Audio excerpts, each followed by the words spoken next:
When should you, if ever, hyperinvest into characters or pull for light cones? And I'm specifying characters or light cones because there are certain scenarios where you want to invest into a character via their Eidolons, or you want to get a light cone because you feel like it's flexible on other units. An example could be Acheron's because it's a very damaging Nihility light cone. So I want to clarify those can be two separate things. So you can be like, hey, I like Fu Xuan, I don't want her Eidolons, but I want her light cone because it might be good on my other defensive characters.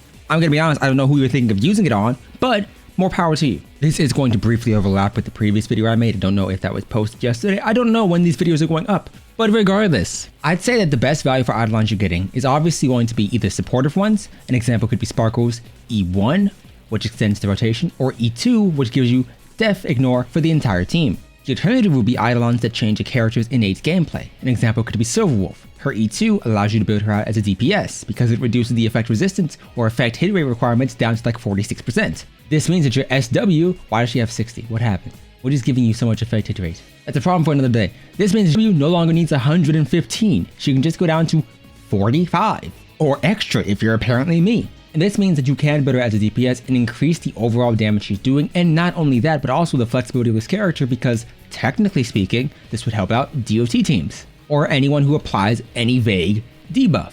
And so your top priority will be either A, things that change the gameplay of a specific character, Silverwolf for example, B, Eidolons that give much more flexibility to a individual unit, Sparkles for example, or C, and this is what I'm using Fu Xuan for, if you like the character and their Eidolon increases the longevity.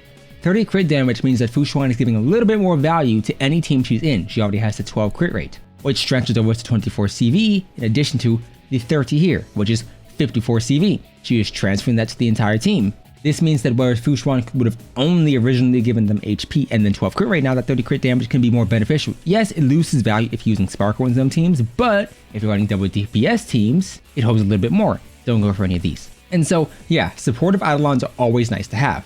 But what about light cones? I'm gonna be honest, HSR is not very good at making you want to pull extra copies of light cone. I don't know what was going through that person's head who pulled like 100 copies of Acheron's, but don't do that, please. Please do not do that. Certain LCs are good and sound good on paper. Acheron's sounds really good, and it's the second best in stock for a lot of characters, especially Silverwolf.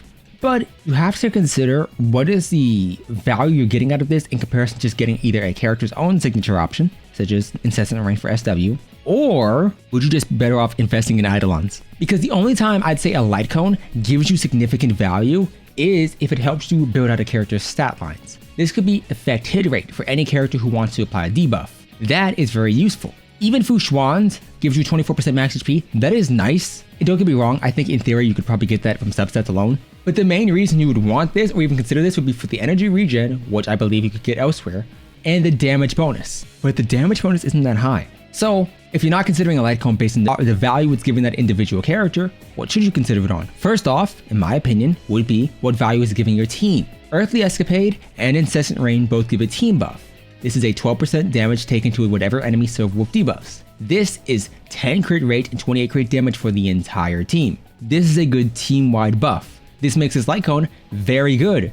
The problem with this light cone is you need to regenerate 4 skill points, or essentially, 4 skill points. Even though at the start of battle, the effect happens, I'm not worried about that. I'm worried about how likely am I to proc this a second time. And if your character is not regenerating 4 skill points, meaning if they are not Sparkle herself or doing a bunch of basic attacks, this light cone is inflexible to them. It's the same reason as to why Jingliu's is really good on paper for a lot of characters, but nobody else can really activate this passive because nobody else is draining the HP of allies. This is a great LC, but it's only a good LC on Jingliu. Jingyuan's, in my opinion, is a prime example of a great light cone. It's not really as valuable, for instance, as characters like Jingliu, but the benefit is this is flexible because it can go on literally any other erudition character and they will get some value out of it. There is no prerequisite requirements.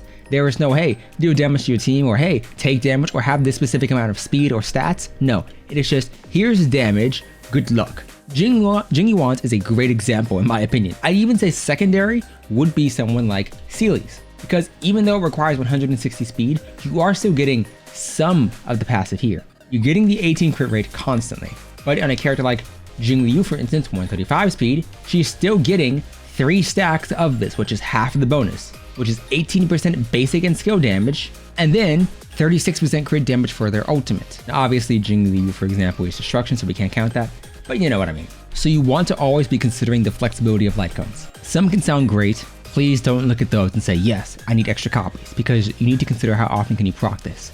Even someone like Pass Self in the Mirror, which is Ron May's light cone, is good, but if you ignore the break effect passive, you're looking at the ultimate damage bonus. That is just an all allies damage bonus. It's very nice, but does it surpass any of the alternatives you have?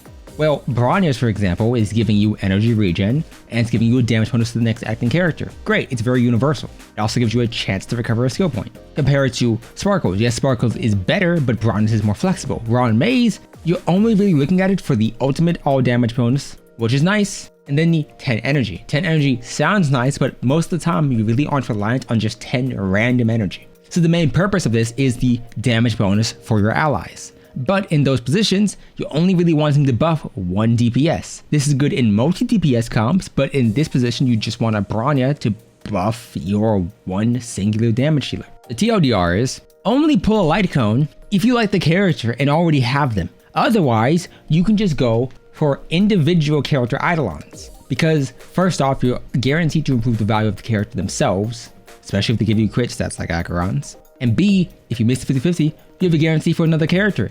If you don't like the light cone, good luck. Either way, good luck with whatever you pull for, and I'll see you next time.